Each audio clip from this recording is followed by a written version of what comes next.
My spidey senses told me that I've unlocked a new rabbit hole called Sleep Token. Here we go. I've just done a teeny bit of poking around online, just looking at what this project is. This is an anonymous rock project with mystical tones and all sorts of stuff going on. Yeah, sign me up. All right. My name's Tim. I'm a vocal instructor. I've been teaching voice as my full-time gig, building voices for a living now for 24 years. I used to be an opera singer. I used to sing rock. I used to do electronic music, experimental house music projects. I used to play piano bars. I've been all over the map with my own singing, and I've realized that all of the information I was collecting in my own performing led to me really finding my life's calling, which was to be an educator and to build voices as my life's work. So last thing I'll say, I'm going to listen all the way through the song and just drink it in, just take it in, have my first experience. I'm going to give my after listen wrap up, what I thought I heard overall, what my first impressions were. Then I'm going to go back and break it down pretty meticulously, all of the vocal technique things I hear or music production things or whatever I hear. I'm just going to talk about it. Let's jump right in.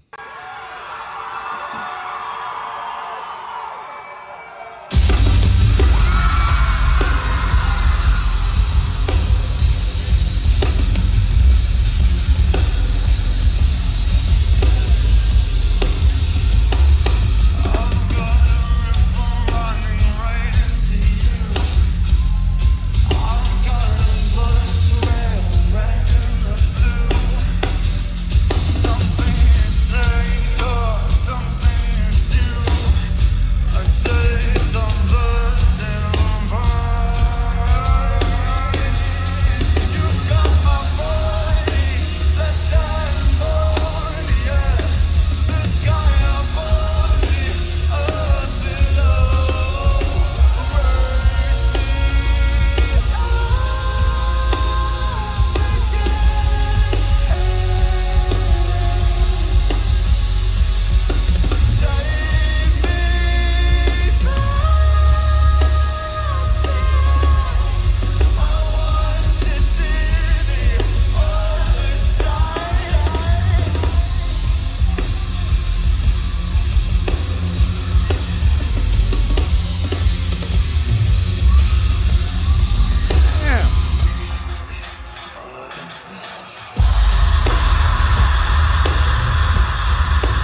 Oh my God, what?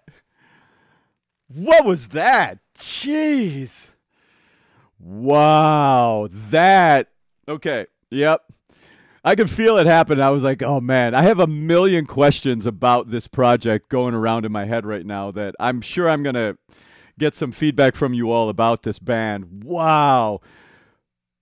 I'm so grateful that I got to take in the live experience here. I know this was kind of a little bit of a clunky camera shot from the front row of the show, but it did give me a real sense of the musicians and the artists, and I appreciate that. As a professional musician myself, I like that better. You know, I'm going to go definitely hear the studio version of this one as well and react to it so I can get the, you know, the curated sort of built version of what this song is. But getting to hear the live, raw, visceral performance of it first, that's the way I want to go. That was definitely a live vocal that he sang right there. And that was impressive. He was all over the map. He had this clean vocal fold closure, brassy power, sort of just power rock type of a sound. Then he flipped up into like a clean, what I call compressed falsetto, which we'll get into that a little bit later. Then halfway through, we've got this activation of false chord grit in his singing, which was really well executed. And then back into some normal straight out singing. We have this like little emotional break in the middle of the song, this little like synthy piano type of sound with this like warm string pad sounds. The drummer, holy crap, the drummer. That was insane. That drummer is insane, insane, insane. There's a lot. And, you know, this whole idea behind the band, like the sort of mysticism of it, the anonymity, you know, I just did a teeny bit of reading on some of the lore and concepts around the project, and that this is, I believe that Vessel is the name of the lead singer in the band, and that Sleep spoke to Vessel in a dream to follow him or it, or I'm not sure the gender of Sleep in Vessel's world. But so whatever's going on here, there's a lot going on in this project in addition to some killer music. So, all right, I'm going to go back. I'm going to break things down. I've got a little bit of a cold today, so we'll see how much I can mess around with some of these sounds that he's doing. Sometimes I like to play around and demonstrate a little bit, but I'm a little under the weather. But so let's go. Here we go. Heading back now.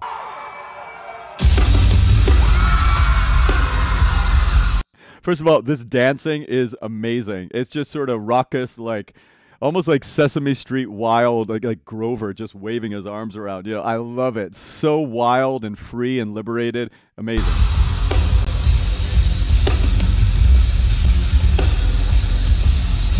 So this opening is very much like sort of like an alternative progressive metal-y type of a sound world, which then changes throughout. You know, this, I have no idea genre-wise where to put this band. It's a rock, metal, alternative, gospel, progressive.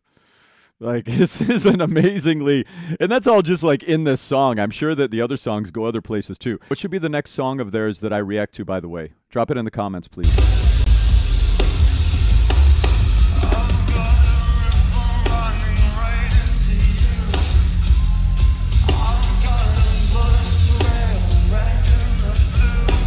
All right, what's he doing with his voice so far here? He's got a decent amount of air pressure. I'd say like 6 or 7 out of 10 on the air pressureometer in his body. He's got a lot of vocal fold closure and a decent amount of thickening of the vocal folds. The thyroarytenoid muscle is the muscle responsible for thickening and creating that bop, bop, bop, that brassiness in the tone. If you notice, he's got a lot of brass in the tone right now. But if you notice, he's not like, he's not activating all those gritty, growly sounds yet in his singing. This is pretty much straightforward, clean, brassy rock sounds with a few vocal fries into the phrase. That sound right there. There's 2 ways to make grit on your voice. Vocal frying is one of them. I'll talk about the false chords later when he starts to scream.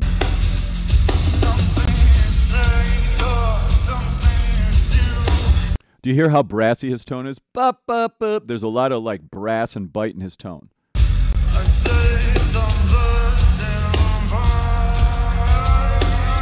Another thing interesting about his singing is he's kind of obscuring his pronunciation a little bit here, creating a little bit of mystique in the way he's using his words. Let's listen back for that.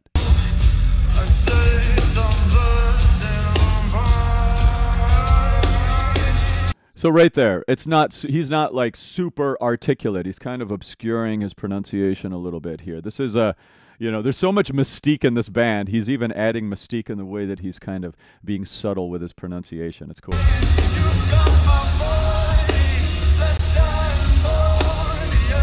That's a really powerful voice. Do you hear how much power and force and brass there is in that tone? Notice how fast and tight his vibrato is too. I really like that. Listen for that. Coming up.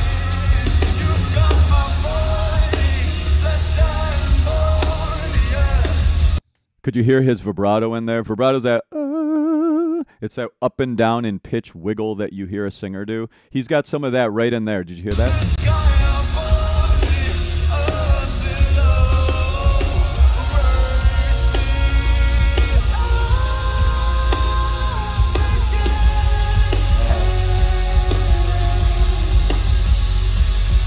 I feel the emotional core of this music now. I know why you all like this music.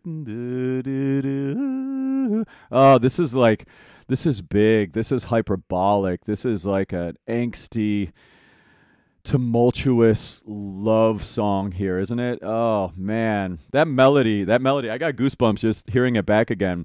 That's the hook right there. And then he goes higher the second time, right? Yep. Oh. Oops.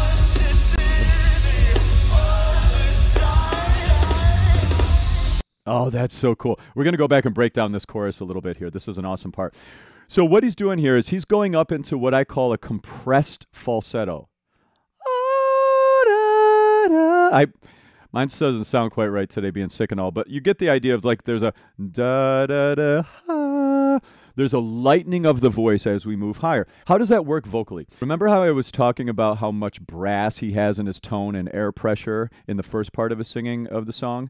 As he went higher, what he did was he released that thickener muscle on the voice and went into the falsetto. That's basically what falsetto is. Falsetto is the release of the thyroarytenoid muscle. In voice pedagogy, we call that TA dominant singing, thyroarytenoid dominant singing, where you're more brassy than windy or fluty.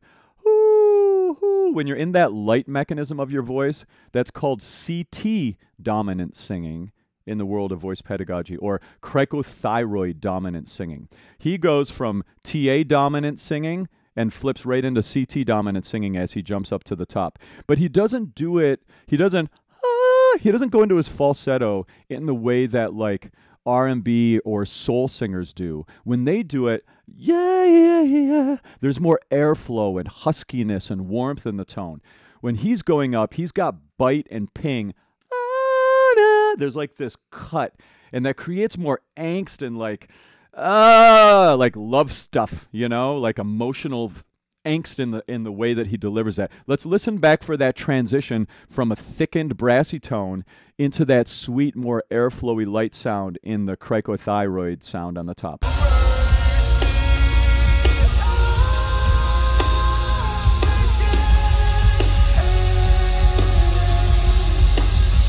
All right. So did you hear that? Da, da, da, da. Did you hear that switch of his voice there? Now we're going to break it down even deeper, because what's he doing as he comes down from the high note there? If you notice, he kind of switches back into his brassy voice, but then he sort of backs off of it and gets a little bit into that sweet, lighter tone again. He's got amazing control of his, what I call brass element or metal element in his voice, and the wind element in his voice. He's got a really good ability to modulate between those tone qualities in his singing. Let's see what he does as he comes down in pitch.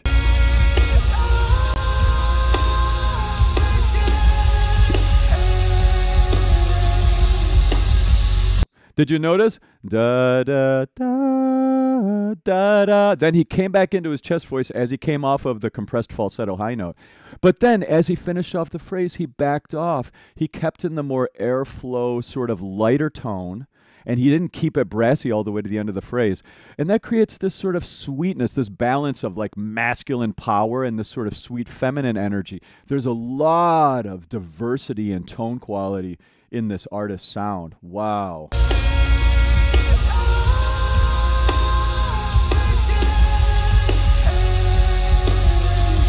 Hear that?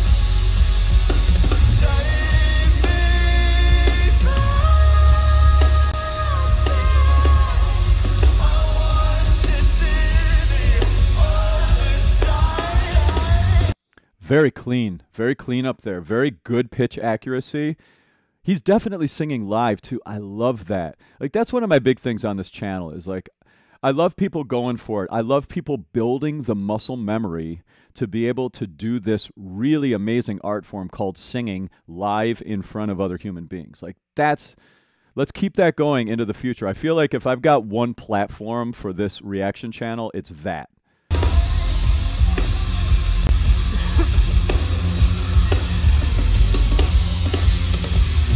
His dancing is amazing. He reminds me a little bit of Jack from Nightmare Before Christmas in this video, the way he's moving around and stuff, you know? It's so amazing. I love his freedom of movement. He's not stiff or like stuck. There's a playfulness with his body. That's really cool.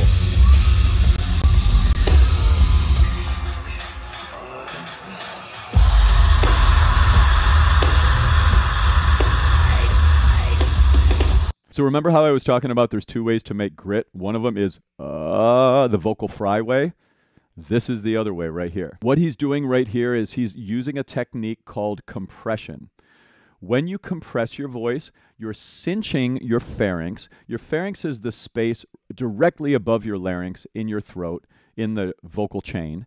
And what you can do is cinch right above the vocal folds, and you activate the false chords. The false chords are just kind of like a mucosal membrane, basically, that you have some sphincter-like control of, and you can narrow it to create these growly sounds. You can do it light like I do it, or you can put more air pressure behind it. And you can do that in a way that doesn't hurt your voice at all, because all of the extra vibration that's coming into the microphone is not coming from actually the vocal folds. It's coming from the vibration of those mucosal membranes that you've squeezed into the airstream. So when you listen to it, you're like, oh my God, he must be hurting his voice making that sound. Not at all. He's just vibrating extra stuff in his throat. Let's listen back for that now.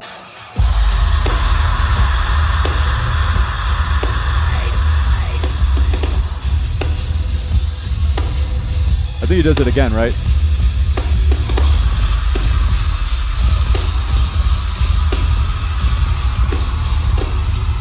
Yeah. Okay, everybody, let's try this at home now. One of the things you can do is like imagine, I know this sounds ridiculous, but imagine that there's like a cougar way off in the distance. Like we're on safari and we hear a cougar. Try to imitate that sound really quietly. Don't do it loud. And you have to do the claws too. It helps. Are you able to make that sound? If you are, that's your false chords activating. And one of the ways you can tell that you've activated your false chords is you can feel that gurgly, growly sound while you're holding a pitch. Did you hear how I was gurgling, but I was holding a note? It almost sounded like two notes in that one right there. That means it was the false chords activating. But if I go, if you hear the sort of creaky door sound, and then as soon as you put energy into your voice, it goes away, then that is likely a vocal fry that you used. I don't know. See, right there, I just used vocal fry, okay? Vocal fry, false chords. Hear the difference? I'm definitely going to listen to the studio version of this as well because I want to know what's going on here. I feel the crowd participation, which again, I love that I get to see this first. I know that maybe true hardcore fans of Sleep Token might be like, oh man, his first impression should have been the video, the music video. I don't know, maybe you feel that way. I don't know. I'm just imagining somebody might feel that way. But I don't, like, I'm a musician, so I like to see what's actually happening in the real deal music project, and that builds more respect for me than a music video that I don't know who had the artistic hands in it exactly. Like, I get to see the musicians right here, and I love that. And these musicians are killers. This drummer, oh my God.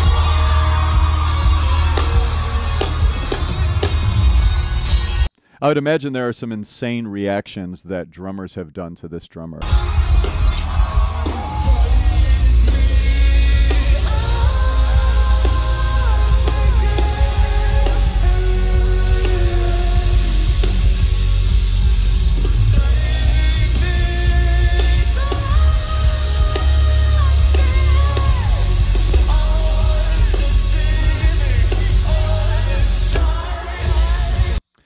This hook is so strong. I've got it wedged in my head already, and I've just heard this through now for like 1.5 times.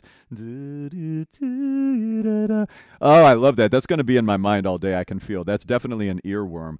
Oh, man. Beautiful. He sings great. He's fantastic. I can't wait to hear more of him. Now, I'm curious, like, this is really my first impression of this band. So, like, I'm curious about, do we actually know what they look like? Is this, or are they really like being anonymous? You know, I can't wait to find out more about the project.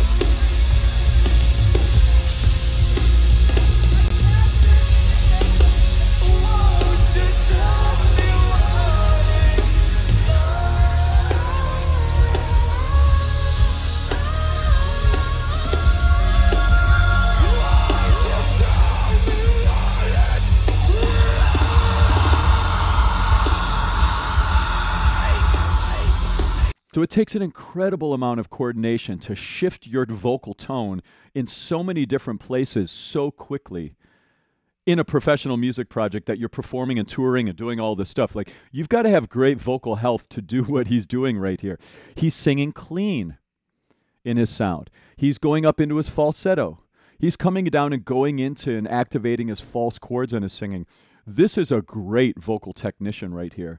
Really, really impressive rock vocalist. I don't hear any issues in his vocal technique whatsoever that should cause him to not be able to sing for a long, long time.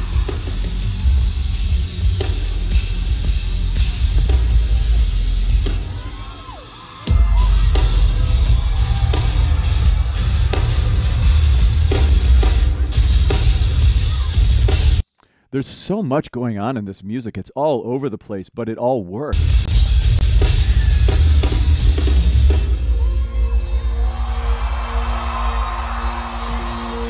This is that part where we're going somewhere else right now. We're like in a whole new land. We're in this new electronic forest here, and there's all this new stuff happening. It's like now we're in a new world.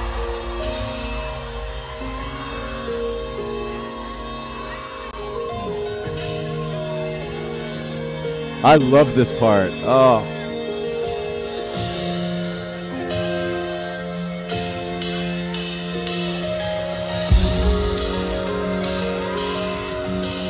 Oh.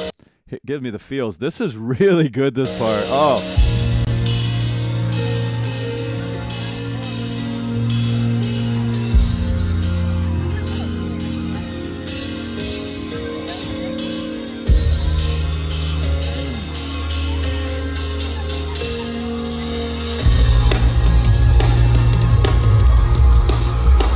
Here we go with this drummer. My God, this drummer is insane.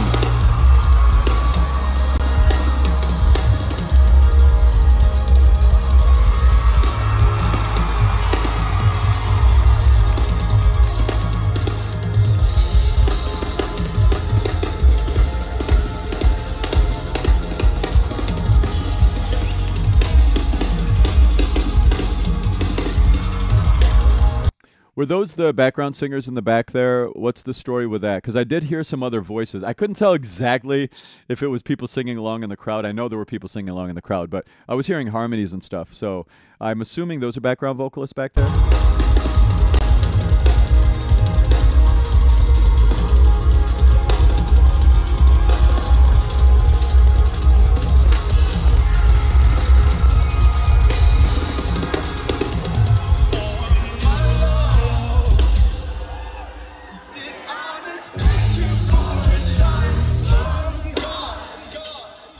This is a little different thing here, right? It's like we've got multiple songs put together that all have some sort of cohesive feel.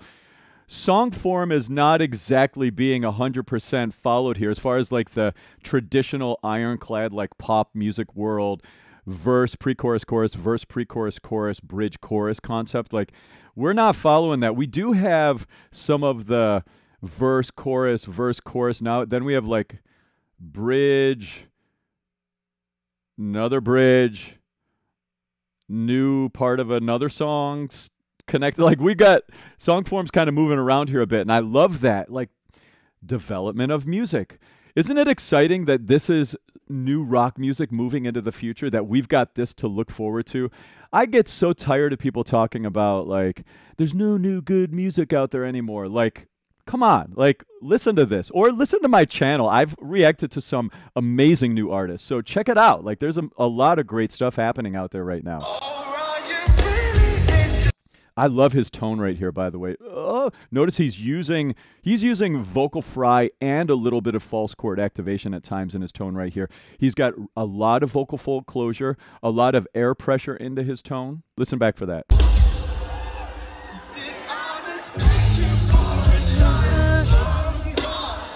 What he's doing right here is he's pressing his chords closed with a lot of force. Let's nerd out and say the transverse arytenoid muscle. Okay, he's squeezing the chords closed really tight.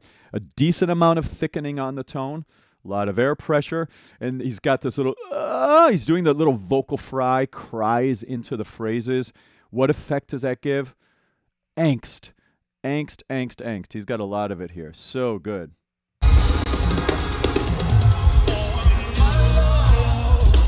You know, as far as tone quality goes, he has a little bit of like Hozier tone quality to me, but like Hozier if he went into like progressive alternative rock music or something, you know? Like, is this Hozier? Maybe this is Hozier. Who knows?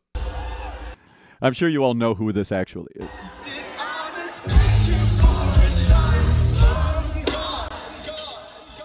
What's a lyric there? Did I mistake you for a type of God? Is that what he's saying there?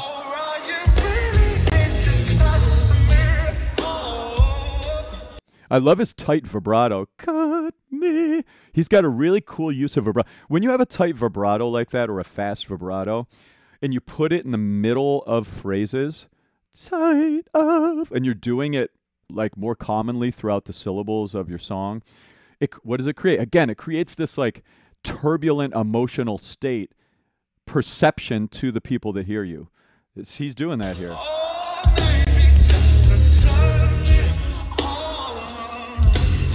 He's even got riff ability here. Oh. He can move his voice quickly. I can hear that that's in there too. Do they do any riffing stuff like that? This feels like this project could stylistically go in a lot of different directions. I've definitely unlocked a new rabbit hole here for sure.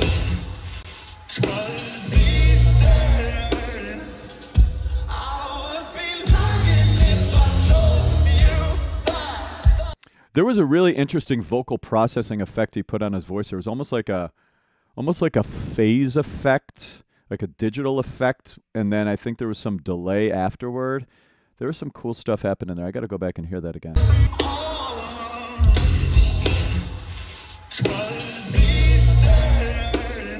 Right there.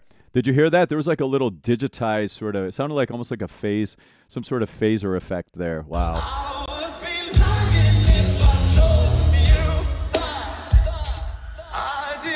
Da, da, da. That's called a delay effect.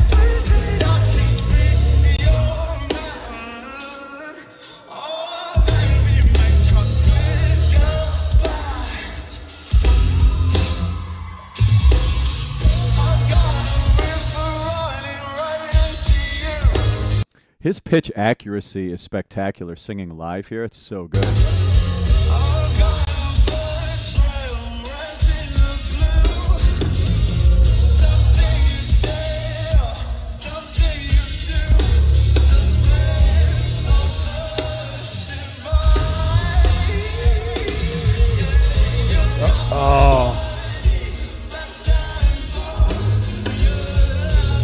Did you hear that little thing that he did there? That was, again, going from brassy voice up into his falsetto. But he did it with a little bit of vibrato there. Listen for that again.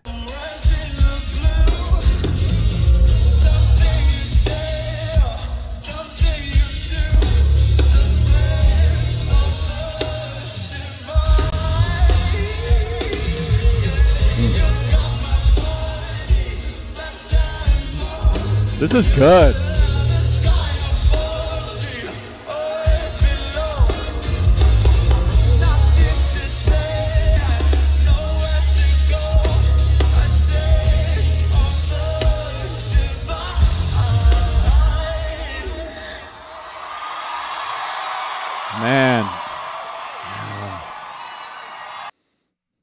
This is really good. Oh, I've got goosebumps from this. This is like, damn, this is some good stuff.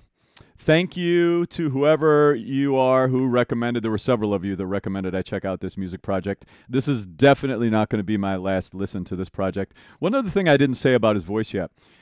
His voice, the reason I was thinking about the Hozier stuff was he's very baritone-like. You know, he's got a little more depth of tone in his voice on the spectrum of male voices. Like he's a little bit on the lower side. I'm on a little bit the lower side as well, especially now today that I have a cold. My voice is lower, has a little more depth of tone than I normally do.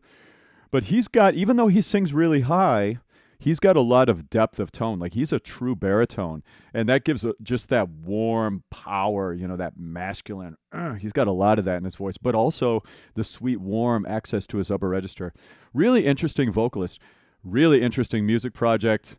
There is so much to break down here. I appreciate it. I appreciate so much you guys turned me on to them. If you like this video, subscribe, click the notifications, stay up to date with my latest stuff. Come join the conversations of recommending songs for me in my Patreon community. We've got a really nice growing thing happening over there. I've got free chats. I also have a paid chat if you want to be one of my ambassadors and really bend my ear on next songs and support my channel. You can join up over there.